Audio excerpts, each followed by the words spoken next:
Hi, I'm Carolyn again, and today I'd like to speak with you about a rite of passage or initiation and what that has to do with elderhood. First of all, I'm not an Indigenous person, but I've had the privilege of working with a number of Indigenous people over the years, from whom I've learned a lot about initiations in their culture. And I use those two words interchangeably, rite of passage and initiation.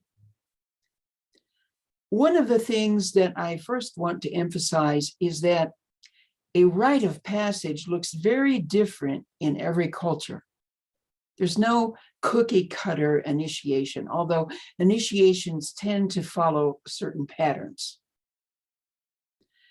A rite of passage is a ceremony that marks the passage from one developmental, social, or religious status to another.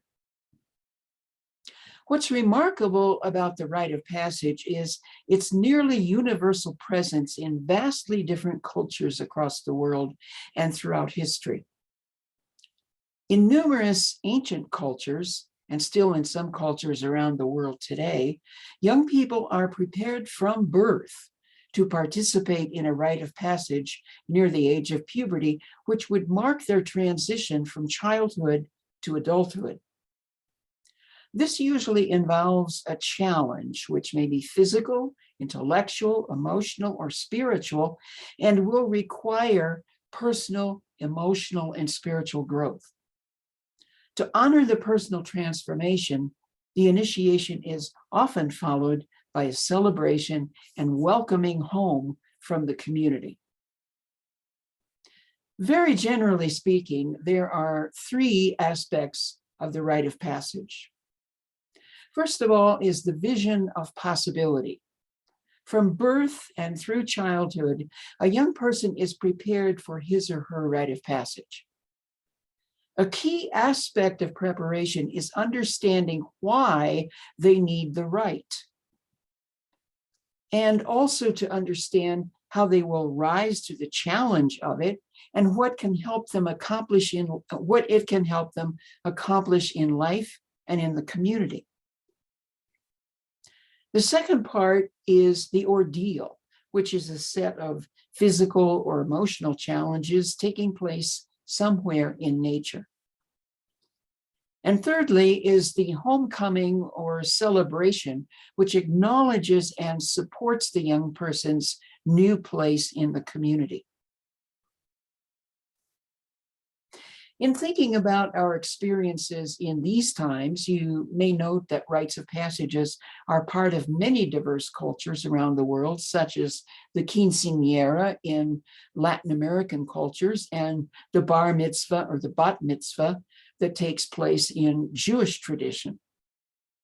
These are not indigenous rituals, but they point to the notion that there is something deep in human nature that draws us to come together through rites of passage.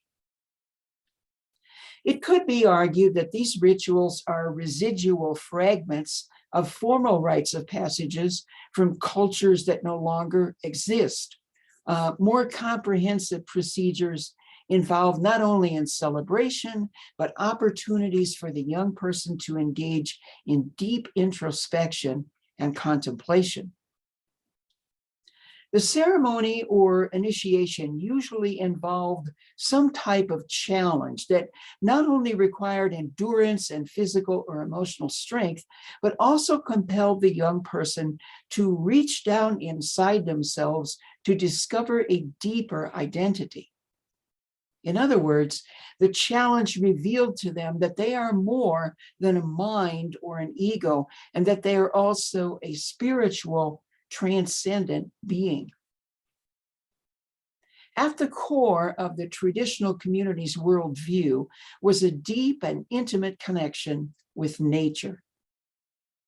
Nature was sacred to them, and so was the spirit of every living being.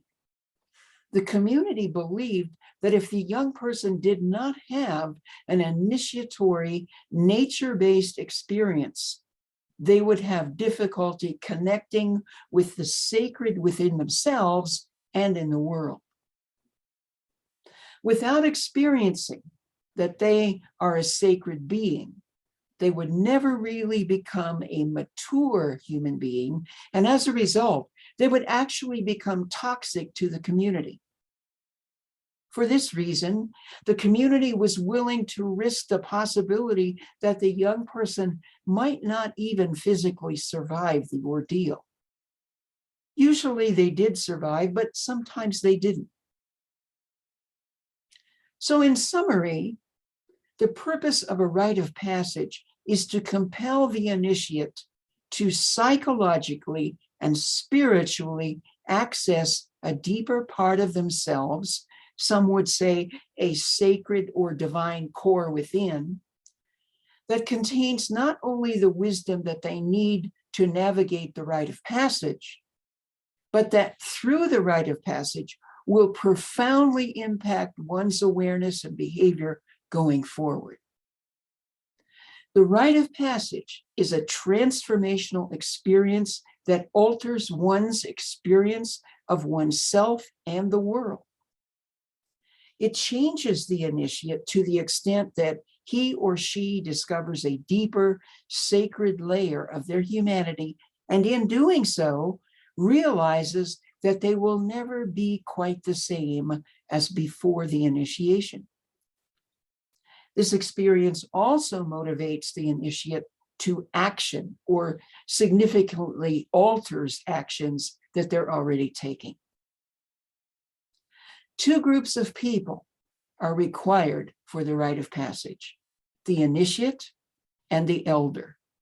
In fact, they need each other to fully fulfill their roles in the community. In a second video, we will more deeply explore this reality.